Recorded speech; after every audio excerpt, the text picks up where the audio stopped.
Important for medical science. Pharmacology কি? Pharmacology চিকিৎসা বিজ্ঞানের জন্য গুরুত্বপূর্ণ কেন, তাই না? এই জিনিসটার উত্তর দেব।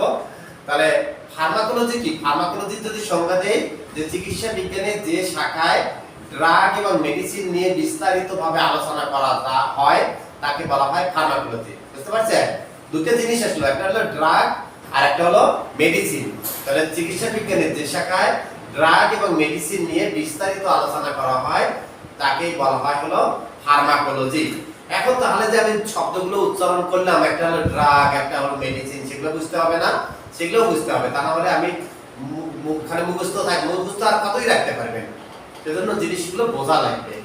আচ্ছা, এবার দেখেন, তাহলে আমরা ড্রাগও বুঝবো, মেডিসিনও বুঝবো। এর পরের প্রশ্নের দিকে এখন দ্বিতীয় অংশের উত্তর দেই যে চিকিৎসা বিজ্ঞানে ফার্মাকোলজি গুরুত্বপূর্ণ কেন। আচ্ছা, আমরা অ্যানাটমি পড়ছি, ফিজিওলজি পড়ছি এর আগে।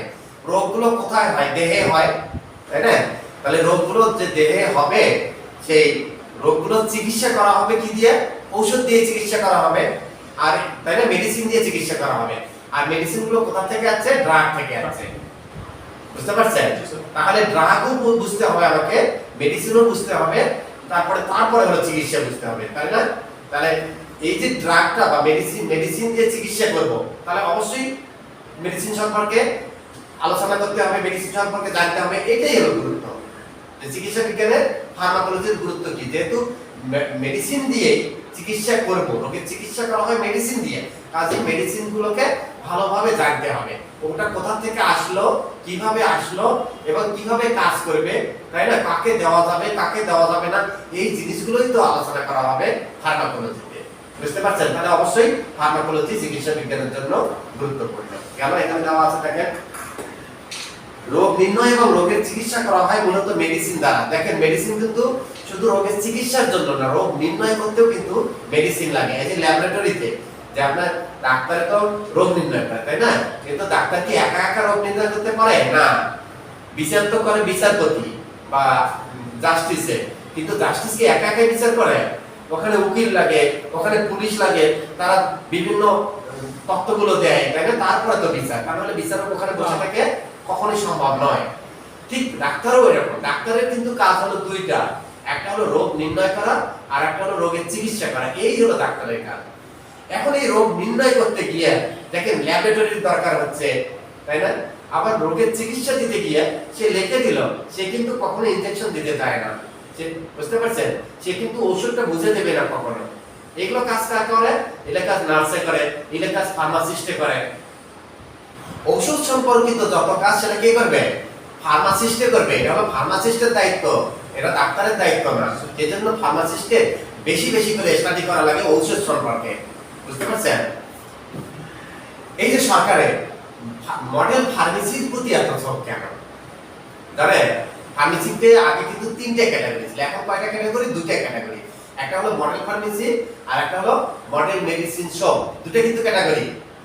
মডেল ফার্মেসি করতে গেলে কি লাগবে? একটা এ গ্রেড ফার্মাসিস্ট লাগবে। এখন এ গ্রেড ফার্মাসিস্টকে যে বিশ্ববিদ্যালয় থেকে ফার্মাকোলজির উপরে লেখাপড়া করছে, বুঝছেন? তাহলে একটা মডেল ফার্মেসি পেতে গেলে হয় আপনাকে হওয়া লাগবে এ গ্রেড ফার্মাসিস্ট, মানে বিশ্ববিদ্যালয় থেকে ফার্মেসির উপরে লেখাপড়া করা, অথবা আপনি একজন ওইরকম লোক নিয়োগ দিবেন, সর্বক্ষণিক আপনার দোকানে থাকবে। বুঝতে পারছেন? তাহলে সরকার এমনি কি চাচ্ছে ওটা? আপনার মডেল মেডিসিন শপের লাইসেন্স দিতে চায় না, কিন্তু মডেল ফার্মেসির লাইসেন্স দিতে চায় কেন? কারণ ওখানে একজন এ গ্রেড ফার্মাসিস্ট থাকবে। এই জন্যই সরকারের জব এইদিকে বেশি, যে তাহলে কি হবে? সে ওষুধ সম্পর্কে জানবে, সে বিস্তারিত বুঝে দিতে পারবে রোগীকে। আপনি তো ঠিকভাবে দেখেন, এখানে 3 মাস 6 মাস কোর্স করে বা 1 বছর কোর্স করে, এটি দিয়ে একদম সূক্ষ্মভাবে রোগীকে বুঝে দেওয়া সম্ভব নয়। বুঝতে পারছেন? রোগগুলো ধরা লাগবে কি রোগের জন্য, কারণ একই নামে কাছাকাছি অনেক ঔষধের নাম আছে। এখন ভুলে দিয়ে আরেকটা ওষুধ দিয়ে দিলেন, তাহলে ক্ষতিকর হলো না?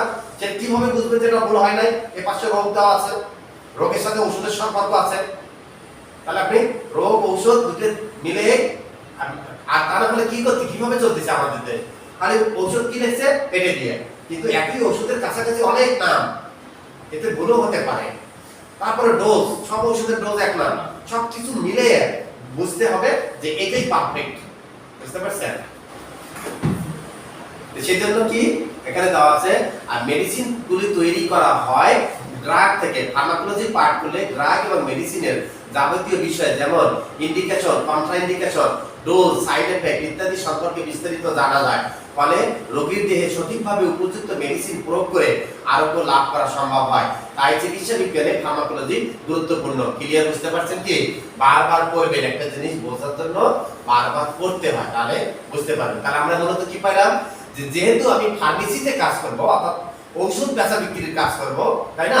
অথবা কেউ আছে প্রাথমিক চিকিৎসা দিবে, তার তো আরো বেশি জানা লাগবে, তার রোগ সম্পর্কে জানা লাগবে, রোগের কিভাবে কি করে ডায়াগনোসিস করে, মানে রোগটা বাইর করা, খুঁজে বাইর করা। একটা রোগী আসলো জ্বর, মাথা ব্যথা নিয়ে, রোগ কি হচ্ছে সেটা বাইর করতে হবে, তাই না? তো এটা কি সহজ? এত সহজ ডাক্তারি? আমরা তো সাধারণত প্রাথমিক চিকিৎসকরা কি করে, সিম্পটোমেটিক ট্রিটমেন্ট দেয়, মাথা ব্যথা হলে একে, জ্বর হলে একে, হাড় ব্যথা হলে একে, এই প্রাথমিক। কিন্তু কি কারণে হয়েছে সেই জিনিসটা উদ্ঘাটন করতে গেলে অবশ্যই ডাক্তারের প্রয়োজন অথবা অনেক স্টাডির প্রয়োজন। ক্লিয়ার বুঝছেন? তাহলে সেগুলো যাই। এখন আমি যেহেতু ওষুধের দোকানে কাজ করব, তাহলে কি জানা লাগবে, ওষুধ সম্পর্কে আমাকে জানতে হবে, এটাই হলো সোজা কথা। কারণ ওষুধ দিয়ে কি করা হয়, রোগ নির্ণয়ের ক্ষেত্রেও ঔষধ লাগে এবং রোগের চিকিৎসার জন্য ঔষধ লাগে। কাজেই রোগ যাতে ভুল না হয়, আমার একটা ভুলের জন্য একটা জীবন যেতে পারে, সেই জন্যই যাতে ভুল না হয় সেই জন্য আমি সূক্ষ্মভাবে জিনিসগুলো বোঝার চেষ্টা করব। এবার দেখেন 2 নম্বরে দেখেন ড্রাগ এবং মেডিসিনের, ড্রাগ এবং মেডিসিন কাকে বলে তার উদাহরণ সহ লিখো। ড্রাগ কাকে বলে, মেডিসিন কাকে বলে? ড্রাগ হলো সেই সকল কেমিক্যাল যেগুলো দেহে প্রবেশ করালে দেহের কোষকলার সাথে বিক্রিয়া করতে পারে এবং কোষকলার পরিবর্তন করতে পারে, এগুলোকে বলা হয় হলো ড্রাগ। বুঝতে পারছেন ড্রাগ কি? এর আগে কিন্তু আমি একটা কথা উচ্চারণ করছি, আপনারা হয়তো শুনেন নাই, সেটা হলো কেমিক্যাল কি। কারণ ড্রাগ গুলো কোথা থেকে আসছে? কেমিক্যাল থেকে। আপনারা কি শুনতে পাচ্ছেন? হ্যাঁ, দেখেন ড্রাগ গুলো কোথা, তাহলে আগে যেহেতু শোনেন নাই আমি ওই কথাটা আবার রিপিট করি একটু। সেটা হলো কি, যে এই মেডিসিন গুলো মূলত কোথা থেকে আসছে? কেমিক্যাল থেকে। আর মাঝখানে কি? মাঝখানে হলো ড্রাগ। তাহলে কেমিক্যাল থেকে তৈরি হচ্ছে হলো, দেখেন কেমিক্যাল, কেমিক্যাল থেকে আসছে হলো ড্রাগ, আর ড্রাগ থেকে আসছে মেডিসিন। এই কথাটা একটু লিখে নেন। কেমিক্যাল থেকে তৈরি হয় ড্রাগ, আর ড্রাগ থেকে তৈরি হয় হলো মেডিসিন। তাহলে কেমিক্যাল গুলো কোনগুলো? কেমিক্যাল এই বস্তু জগতে যত কিছু আমরা দেখতেছি এগুলোকে 2 ভাগে ভাগ করা হয়েছে কেমিস্ট্রির ভাষায়। কেমিস্ট্রি একটা সাবজেক্টের নাম, যার বাংলা হলো রসায়ন। 2 ভাগে ভাগ করা হয়েছে, একটা গ্রুপ হলো কেমিক্যাল, একটা হলো নন কেমিক্যাল। কেমিক্যাল কোনগুলো? যেগুলো বিক্রিয়ায় অংশগ্রহণ করতে পারে সেগুলোই হলো কেমিক্যাল, আর যেগুলো বিক্রিয়ায় অংশগ্রহণ করতে পারে না সেগুলো হলো নন কেমিক্যাল। যদি বুঝতে অসুবিধা হয় আমি সুন্দর একটা উদাহরণ দেই। সেই উদাহরণটা হলো, দেখেন ছেলে মেয়ে, তাই না? দুটো গ্রুপ না, একটা হলো ছেলে গ্রুপ আর একটা হলো মেয়ে গ্রুপ। মাঝখানে একটা গ্রুপ আছে না, সেই গ্রুপটা কি? হিজড়া গ্রুপ একটা আছে না? এরা কি ছেলেও না, এরা মেয়েও না। কিছু হিজড়ার বৈশিষ্ট্য মেয়ের দিকে একটু বেশি, কিছু হিজড়ার বৈশিষ্ট্য ছেলের দিকে একটু বেশি, তাই না? তাহলে হিজড়ারা কিন্তু মানে মেয়ের সাথে সংযুক্ত হতে পারে না, মানে এদের প্রোডাকশন ক্যাপাসিটি নাই, এরা সন্তান দিতে পারবে, তারা দিতে পারবে না। তাহলে এই যে ছেলে আর মেয়ের সাথে কিন্তু বিক্রিয়া হচ্ছে, যার ফলে কিন্তু কি হচ্ছে? সন্তান হচ্ছে। কিন্তু হিজড়া সে কারোর সাথে বিক্রিয়া করতে পারে না, সে সন্তান দিতে পারতেছে না। বুঝতে পারছেন? তাহলে কেমিস্ট্রির ভাষায় এই পুরুষ এবং মহিলা যাদের পূর্ণাঙ্গ বৈশিষ্ট্য আছে এরাই হলো কেমিক্যাল, আর যারা হিজড়া এরা কিন্তু কি হচ্ছে? নন কেমিক্যাল। একটা উদাহরণ পাইছেন? এখন বুঝতে সহজ আছে? তাহলে এই বস্তু জগতে আমরা যত কিছু দেখতেছি যেগুলো বিক্রিয়া, যেমন এই যে রংগুলো, এই রংগুলো আগে কেমিক্যাল ছিল, এটা দেওয়ার সাথে সাথেই লেগে গেছে। এই যে রংটা এটা কিন্তু কেমিক্যাল, এই যে রংটা এটা কিন্তু কেমিক্যাল। এমনকি লেখাটা যেটা দিলাম লিখলাম সেটাও কিন্তু কেমিক্যাল। বুঝতে পারছেন? কিন্তু ইউজ করার পরে এটা কেমিক্যালের বৈশিষ্ট্যের সাথে সাথে হেরে ফেলে, আর না থাকে না, নন কেমিক্যাল হয়ে যায়। বুঝতে পারছেন? কেমিক্যাল জিনিসটা, এই কেমিক্যাল তাহলে কাকে বলবো? যে সকল বস্তু বিক্রিয়ায় অংশগ্রহণ করতে পারে সেগুলোই হলো কেমিক্যাল। এখন এরকম কেমিক্যাল দেখেন তো এখানেই কত কেমিক্যাল, তাহলে কেমিক্যাল বহু, কিন্তু হাজার হাজার লক্ষ লক্ষ কেমিক্যাল আছে। বুঝতে পারছেন? এখন এর মধ্যে থেকেই সিলেকশন করা হয়েছে ড্রাগ কোনগুলো এই দেহে প্রবেশ করানো হয়েছে, বুঝছেন? সেটা মানুষের দেহে না, অন্য অন্য পশু পাখির দেহে প্রবেশ করানো হয়েছে। হয়ে দেখা গেছে যে দেহের সাথে বিক্রিয়া করতে পারে, যেগুলো এই যে কেমিক্যালের যে বিশাল ভান্ডার, এখান থেকে প্রত্যেকটা কেমিক্যাল নিয়ে দেহে প্রবেশ করানো হয় আর দেখা হয় এটা কোনো কাজে আসে কিনা, অর্থাৎ বিক্রিয়া করতে পারে কিনা। তাহলে যেটা বিক্রিয়া করতে পারে সেটাই হলো কেমিক্যাল, আর যেটা বিক্রিয়া করতে না না যেটা বিক্রিয়া করতে পারে সেটা সবগুলোই তো কেমিক্যাল, যত আছে সবই বিক্রিয়া করতে পারে। যেটা মানুষের দেহে বা পশু পাখির দেহের কোষের সাথে বিক্রিয়া করতে পারে সেটাই হলো ড্রাগ, আর যেটা পারে না সেটা হলো মেডিসিন। বুঝতে পারছেন? আপনারা কি বুঝছেন কথাটা? আবার বলবো না, খুব একটা ঝামেলা আছে। আচ্ছা, আগে কেমিক্যাল চিনতে হবে। কেমিক্যাল জিনিসটা কি? কেমিক্যাল হলো যে সকল পদার্থ বিক্রিয়ায় অংশগ্রহণ করতে পারে সেগুলো হলো কেমিক্যাল। এই যে ব্র্যাকেটে লিখে দিলাম, বিক্রিয়ায় অংশগ্রহণ করতে পারে, বিক্রিয়ায় অংশগ্রহণ করতে পারে সেগুলোই হলো কেমিক্যাল। যেমন দেখেন বিক্রিয়ায় অংশগ্রহণ করতে পারে, আমি যে উদাহরণটা দিয়েছি এমন একটা উদাহরণ যেটা আপনার চিন্তা শক্তি আরো অনেক বাড়ায় দেবে, একটা বাস্তব উদাহরণ। ছেলে, আচ্ছা, বিয়ের মূল উদ্দেশ্য কি? বিয়ের মূল উদ্দেশ্য সন্তান প্রোডাকশন দেওয়া না নাকি? সন্তান প্রোডাক্ট মানে নতুন একটা প্রোডাক্ট নিয়ে আসা, তাই না? এটাই তো মূল উদ্দেশ্য। তাহলে এই যে ছেলে আর মেয়ের মধ্যে যে রিঅ্যাকশন হবে, বিক্রিয়া হবে, তার ফলে তৈরি হচ্ছে একটা নতুন সন্তান। সেটা কিন্তু দেখবেন মায়ের কিছু বৈশিষ্ট্য পাচ্ছে, ছেলের কিছু বৈশিষ্ট্য পাচ্ছে। বুঝতে পারছেন? ঠিক ওই রকমই। তাহলে এই যে আমরা বস্তু জগতে যত কিছু দেখতেছি, চেয়ার টেবিল, কত মোবাইল টোবাইল, কলম কালি, কত কিছু দেখতেছি, এগুলো কিন্তু সবগুলো কেমিক্যাল না। এগুলো যেগুলো বিক্রিয়ায় অংশগ্রহণ করতে পারতেছে সেগুলো হলো কেমিক্যাল, যেগুলো পারে না সেগুলো হলো নন কেমিক্যাল। এই যে রংটা ইউজ করছে, আগে রংটা এরকম একটা তরল ছিল, এটা দেওয়ার সাথে সাথেই লেগে গেছে, তার মানে আগে কেমিক্যাল ছিল, যার জন্য এখানে লেগে গেছে। এখন এটা কিন্তু আর অন্য কোথাও লাগানো যাবে না, এখন কিন্তু এটা নন কেমিক্যাল হয়ে গেছে। বুঝতে পারছেন? তাহলে দেখেন কেমিক্যাল কোনগুলো? যে সকল পদার্থ বিক্রিয়ায় অংশগ্রহণ করতে পারে সেগুলো হলো কেমিক্যাল। আর ড্রাগ কোনগুলো? যেগুলো হলো দেহের কোষের সাথে বিক্রিয়া করতে পারে সেগুলো হলো ড্রাগ। এখন কেমিক্যাল অনেক ধরনের আছে, কিন্তু সব কেমিক্যালই দেহের কোষের সাথে বিক্রিয়া করতে পারে না। এগুলোই হলো মেডিসিন। এগুলোই হলো মেডিসিন। তাহলে মেডিসিন না, এগুলোই হলো ড্রাগ, মেডিসিন পরে আসবে। তাহলে ড্রাগ কোনগুলো? দেহ এই বিক্রিয়ায় অংশগ্রহণ করতে পারে। এবার লেখেন হলো দেহ কোষের সাথে বিক্রিয়ায় অংশগ্রহণ করতে পারে, এটা ড্রাগ লেখেন। দেহ কোষের সাথে বিক্রিয়ায় অংশগ্রহণ করতে পারে।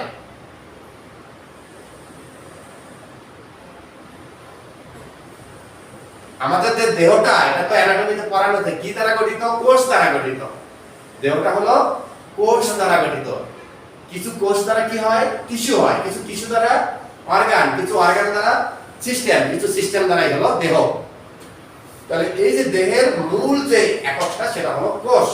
হাড়গুলো কোষ দ্বারা গঠিত, রক্ত কোষ দ্বারা গঠিত, মাংস কোষ দ্বারা গঠিত, স্কিন কোষ দ্বারা গঠিত, টেন্ডন কোষ দ্বারা গঠিত, লিগামেন্ট কোষ দ্বারা গঠিত, নার্ভ এই কি দ্বারা এই কোষ দ্বারাই গঠিত। তাহলে সবকিছুই কোষ দ্বারা গঠিত।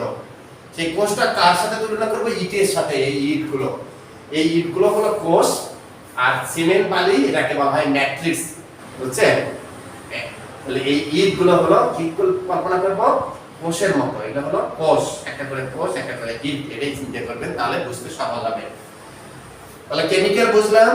তাহলে যে সকল পদার্থ বিক্রিয়ায় অংশগ্রহণ করতে পারে সেগুলোই হলো কেমিক্যাল, আর যে সকল পদার্থ দেহ কোষের সাথে বিক্রিয়ায় অংশগ্রহণ করতে পারে সেগুলো হলো ড্রাগ। তাহলে এই কথাটা একটু লিখে রাখেন, যে সকল পদার্থ লিখে রাখেন, যে সকল পদার্থ, যে সকল পদার্থ, তাহলে আমরা সংজ্ঞাটা হয়ে যাচ্ছে, যে সকল পদার্থ বিক্রিয়ায় অংশগ্রহণ করতে পারে সেগুলোই হলো কেমিক্যাল। আর এখানে হলো যে সকল পদার্থ দেহ কোষের সাথে, যে সকল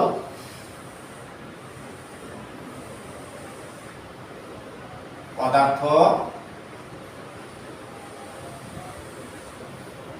দেহ কোষের সাথে বিক্রিয়া করতে পারে সেগুলোই হলো ড্রাগ। এবার দেখেন মেডিসিন কি? মেডিসিন হলো এই ড্রাগ থেকে এখানে ড্রাগের যে নির্দিষ্ট মাত্রা সেটাই হলো মেডিসিন। ড্রাগের নির্দিষ্ট মাত্রা, ড্রাগ এর নির্দিষ্ট মাত্রাই হচ্ছে মেডিসিন।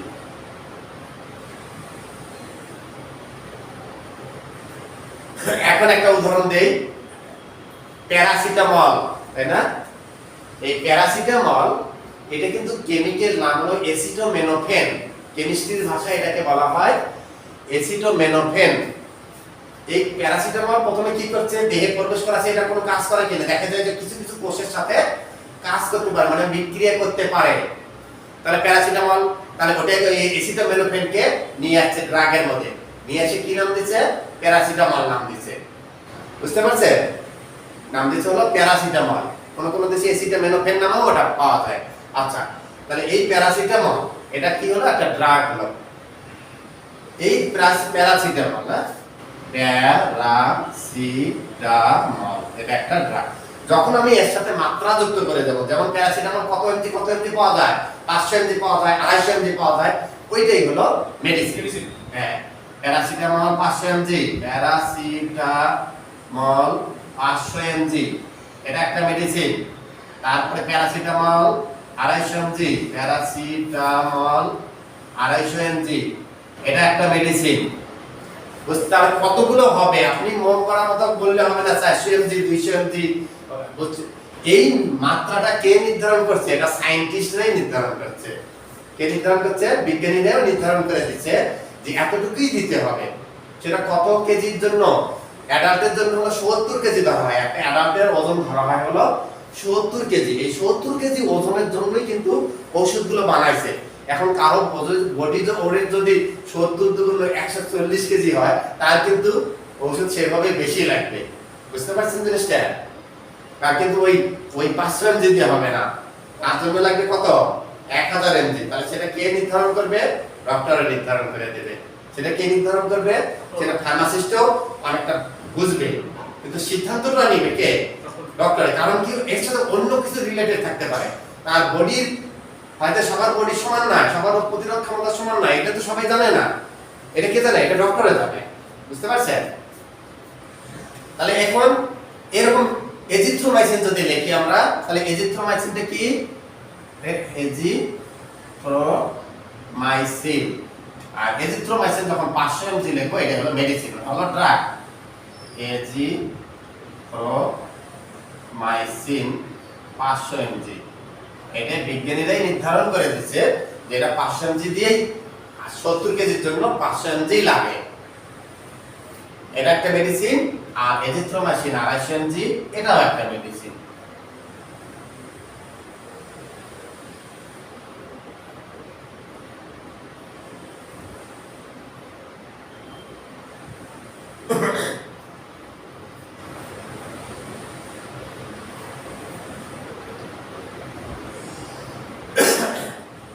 ক্লিয়ার হচ্ছে? তাহলে আমরা ড্রাগ, মেডিসিন, কেমিক্যাল এগুলো বুঝলাম না? কেমিক্যালের সংজ্ঞা দেওয়া শিখবেন, ড্রাগের সংজ্ঞা দেওয়া শিখবেন, মেডিসিনের সংজ্ঞা। তাহলে ড্রাগ কাকে বলে? যে সকল পদার্থ দেহ কোষের সাথে বিক্রিয়ায় অংশগ্রহণ করতে পারে তাদের। এখন বলবেন যে স্যার বইয়েতে অন্যভাবে আছে, ওই ঘুরে ফিরে কিন্তু একই জিনিস, যেভাবেই বুঝাই না কেন জিনিস কিন্তু একটাই থেকে যাচ্ছে। যেভাবে লেখেন সেটাই কারেক্ট, কিন্তু আপনার মূল জিনিসটা ঠিক রাখা লাগবে। যে সকল পদার্থ দেহ কোষের সাথে বিক্রিয়া অংশগ্রহণ করতে পারে সেগুলোই হলো ড্রাগ। আর যে সকল ড্রাগ আর ড্রাগের নির্দিষ্ট মাত্রাই হলো মেডিসিন। যেমন প্যারাসিটামল 500 এমজি যখন বলবো তখন মেডিসিন, শুধুমাত্র নামটা তখন বলবো প্যারাসিটামল। যেমন এই ড্রাগ কিনে নিয়ে আসতেছে ঔষধ কোম্পানিগুলো, বুঝছেন? ড্রাগ কিনে নিয়ে আসে ঔষধ কোম্পানিগুলো, ড্রাগ নিয়ে আসে, তারা নিয়ে এসে কি বানায়? মেডিসিন বানায়, মানে ঔষধের দোকানে দোকানে দেয়। আর ঔষধের দোকানে কি সেল করে? মেডিসিন সেল করে। বুঝতে পারছেন? তাহলে ঔষধ কোম্পানিগুলো নিয়ে আসে হলো ড্রাগ, এটা হলো ড্রাগ। এটা হলো এরা ড্রাগ নিয়ে এসে মেডিসিন বানায়। কে বানায়? ঔষধ মেডিসিন কোম্পানি বা ঔষধ কোম্পানি, এদেরকে ফার্মাসিউটিক্যাল কোম্পানি বলা হয়। ঔষধ কোম্পানি কোম্পানি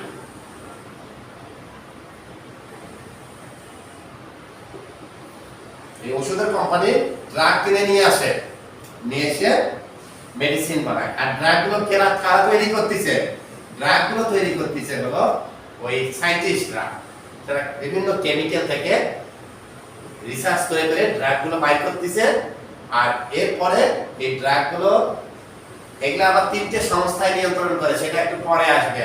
হ্যাঁ, একটা হলো যে কোনো ওষুধের গায়ে দেখবেন লেখা আছে, একটা হলো বিপি, ইউএসপি এবং আইএনএম। এই জিনিসগুলো আমরা পরে বুঝতে শিখবো, এখন না, এলোমেলো করে টেবিল থাকে। তাহলে আমরা একটু একটু করে আগে, কারণ এইদিকে আবার আমাকে 6 পর্যন্ত টার্গেট দিছে। ড্রাগ এবং মেডিসিনের উদাহরণ সহ লিখো। তাহলে ড্রাগ কাকে বলে দেখেন, ড্রাগ যে সকল কেমিক্যাল দেহে প্রবেশ করালে, তাহলে যে সকল কেমিক্যাল যদি আমরা দেহে প্রবেশ করাই, দেহের কোষকলার সাথে বিক্রিয়া করতে পারে, সেগুলোই হলো ড্রাগ। মেডিসিন কাকে বলে? ড্রাগেরই নির্দিষ্ট অংশ বা নির্দিষ্ট মাত্রা যেটা রোগ নির্ণয় এবং রোগের চিকিৎসার জন্য ব্যবহৃত হয়, সেটাই হলো মেডিসিন। গেল। ড্রাগ এবং মেডিসিনের মধ্যে পার্থক্য দেখেন 3 নম্বরে দেওয়া আছে। ড্রাগ এবং মেডিসিনের মধ্যে পার্থক্য কি? ড্রাগের নির্দিষ্ট মাত্রা থাকে না, যেমন প্যারাসিটামল, এখানে কোনো মাত্রা দেওয়া আছে না। এজিথ্রোমাইসিন কোনো মাত্রা, এরা কিন্তু এই 500 mg 250 mg কিনে নিয়ে আসবে না। এরা ড্রাগ কতগুলো নিয়ে আসবে? 1 মণ, 2 মণ, আধা মণ, 50 কেজি, তাই না, বা 1 টন, সেগুলো ওরা ওইভাবে নিয়ে আসতেছে, ড্রাগগুলো নিয়ে আসতেছে। আর ওটা থেকে মেডিসিন বানাচ্ছে কত? একটা করে ট্যাবলেট বা ক্যাপসুলে দিচ্ছে, 500 mg 250 mg, যেভাবে দেওয়ার নির্দেশ দিচ্ছে সেইভাবেই দিয়ে মেডিসিনগুলো বানাচ্ছে। ক্লিয়ার হচ্ছে? তাহলে মেডিসিনের কিন্তু নির্দিষ্ট মাত্রা থাকে, যেমন এজিথ্রোমাইসিন 500 mg, প্যারাসিটামল 500 mg, এগুলো হলো নির্দিষ্ট মাত্রা। 2 নম্বরে দেখেন, সকল মেডিসিনই ড্রাগ আর সকল ড্রাগই মেডিসিন নয়। দেখেন, সকল মেডিসিন কোথা থেকে আসছে? ড্রাগ থেকে আসছে। আর এখানে বলা হয়েছে সকল ড্রাগই মেডিসিন নয়, কারণ ড্রাগ বলেই যে সেটা মেডিসিন বানাবে তাও নয়। অনেক ড্রাগ আবিষ্কার হয়েছে যেগুলো দিয়ে মেডিসিন বানায় নাই, তাহলে সেগুলো কিন্তু ড্রাগ হিসেবে আছে। সেগুলো পরবর্তীতে হয়তো মেডিসিন বানাবে, অথবা পরবর্তীতে হয়তো মেডিসিন বাদেও অন্য কিছু কাজ করতেছে। এবার দেখেন 3 নম্বর, রোগ নির্ণয় ও রোগের চিকিৎসা বাদেও অন্যান্য কাজে ব্যবহৃত হয়। যেমন রোগ নির্ণয় ও রোগের চিকিৎসার কাজে ও বাদেও অন্য, জন্ম নিয়ন্ত্রণ। জন্ম নিয়ন্ত্রণ কি? জন্ম নিয়ন্ত্রণ এই বিষয়টা কি? এটা কি রোগ হয়েছে জন্য জন্ম নিয়ন্ত্রণ করবে? না, এটা রোগ না। তাহলে রোগের চিকিৎসা বাদেও অন্য কাজেও কিন্তু ব্যয় করা হয়। বোঝা গেছে? এবার মেডিসিন শুধুমাত্র রোগ নির্ণয় ও রোগের চিকিৎসার জন্যই ব্যবহৃত হয়। ক্লিয়ার হচ্ছে? তাহলে জন্ম নিয়ন্ত্রণের জন্য যেটা ব্যবহৃত হয় ওটা হলো ড্রাগ। এবার দেখেন, তাহলে আমরা এগুলো একটু করবো, তাহলে মূল জিনিসটা বুঝছি না, কেমিক্যাল বুঝছি, ড্রাগ বুঝছি, মেডিসিন বুঝছি, মোটামুটি কিন্তু এখানে এখন যতই করবেন ততই ক্লিয়ার হবে। এবার দেখেন 4 নম্বর, এন্টি আলসার ড্রাগ, যেটা আপনার আসল ভূমিকা। এগুলো তো হলো যত করবেন তত বুঝবেন জিনিসটা, একদিনে সহজ না। কিন্তু এখান থেকে হলো মেইন জিনিস আপনাদের শুরু। এন্টি আলসার ড্রাগ কাকে বলে? এন্টি আলসার ড্রাগের 5টি জেনেরিক ও 3টি ট্রেড নেম লিখো।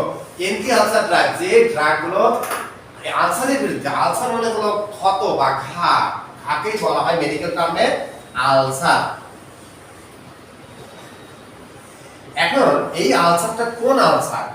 স্কিনের আলসার না, কিন্তু এই আলসার হলো ডাইজেস্টিভ সিস্টেমের আলসার। ডাইজেস্টিভ সিস্টেম পড়ছি না, ওখানে কি আলসার হয় দেখেন, ওখানে আলসার হয় হলো ডাইজেস্টিভ সিস্টেমের মধ্যেও আলসার হয়। স্কিনে যেমন আলসার হয়, ডাইজেস্টিভ সিস্টেমও এরকম আলসার হয়।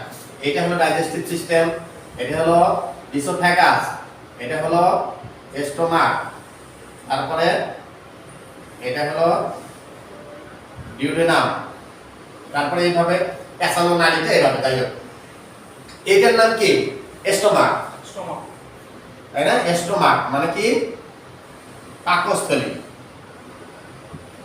এখন যেহেতু ফার্মেসির দোকান দেবেন, তার মানে ফার্মাসিস্ট বা ফার্মেসি টেকনিশিয়ান যেটাই হন না কেন, আপনি কিন্তু এই স্টোমাকের চেয়ে যে শব্দটা গুরুত্বপূর্ণ সেই জিনিসটা ধরতে হবে। সেটা কি? গ্যাস্ট্রো। গ্যাস্ট্রো মানে কি? এই গ্যাস্ট্রো হলো মেডিকেল টার্ম, গ্যাস্ট্রো মানে স্টোমাক বা পাকস্থলী, এই জায়গাটাকে কি বলা হয়? গ্যাস্ট্রো। এখন আমি একটা নিয়ে আসি গ্যাস্ট্রো।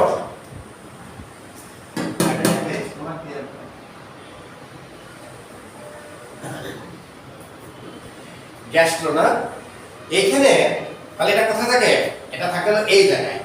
আমরা যে খাদ্য খাচ্ছি সেই খাদ্যটা ইসোফেগাস দিয়ে কোথায় যাচ্ছে? খাদ্য, এটা ইসোফেগাস হলো খাদ্যনালী, খাদ্যনালী দিয়ে কোথায় যাচ্ছে? স্টোমাকে যাচ্ছে, স্টোমাকে গিয়ে জমা হচ্ছে। এখন স্টোমাকের কাজ কি? স্টোমাকে কিভাবে কাজ করে? স্টোমাকের কাজ হলো খাদ্যটাকে একদম পেস্ট বানানো, এটাই হলো স্টোমাকের কাজ। হ্যাঁ, এই যে স্টোমাক, এটা কোন জায়গায় আছে? এটা আমার দেহের এইভাবে আছে, বুঝতে পারছেন? এইভাবে। তাহলে এই স্টোমাকে কি করতেছে? যে খাদ্য খাচ্ছি আমরা, গিয়ে জমা হচ্ছে কোথায়? এই স্টোমাকে জমা হচ্ছে। স্টোমাকের কাজ হলো এই খাদ্যটাকে পেস্ট বানাবে। দেখেন আমরা মাংস খাচ্ছি, 2-3টা চাপ দিচ্ছি দাঁত দিয়ে আর মাংসটা গিলে ফেলতেছি, এটাকে পেস্ট বানানো কাজ কার? এই যে এই স্টোমাকের এটা কাজ, বুঝতে পারছেন? পেস্ট না, কেন পেস্ট করবে? কারণ আমাদের দেহের দরকার হলো protein, fat, carbohydrate, water, vitamin, mineral, এই 6টা দরকার। এই 6টা করছি না আমরা? হ্যাঁ, protein, fat, carbohydrate, water, vitamin, mineral, এটা কিন্তু মুখস্থ থাকবে, আপনার ব্রেনে থাকবে, এটা একদম কি পয়েন্ট। কি পয়েন্টগুলো মুখস্থ রাখা লাগে না? কি পয়েন্ট সব সময় লাগে, সেগুলো কি পয়েন্টগুলো মুখস্থ রাখ। তাহলে protein, fat, carbohydrate, water, vitamin, mineral, এটা কোথা থেকে পাবো? খাদ্য থেকেই পাবো। কোন খাদ্যের ভিতরে কি আছে সেটা জানতে হবে। যাই হোক, এই স্টোমাকের যে দেখেন, এই স্টোমাকটা কেমন অর্গান? হলো অর্গান বলা হয় এটাকে। হলো অর্গান মানে এটা ফাঁপা অর্গান। এর ভিতরে কি আছে? আপনার গুনগুন লাগতেছে নাকি? না, চোখে পানি দিয়ে আসেন তাহলে ইয়ে হয়ে যাবে। আপনি যদি মনোযোগ না থাকে, কারণ না দেখলে ঠিকভাবে যদি দেখতে পারেন, মন যদি ঠিক না থাকে তাহলে তো বুঝতে পারবেন না। চোখে না পানি দিয়ে আসেন, ওই যে ওই পাশে আছে, যান চোখে একটু পানি দিয়ে আসেন। তাহলে এটা হলো যান, আপনি আসেন ইয়ে করে তারপর শুরু করতেছি।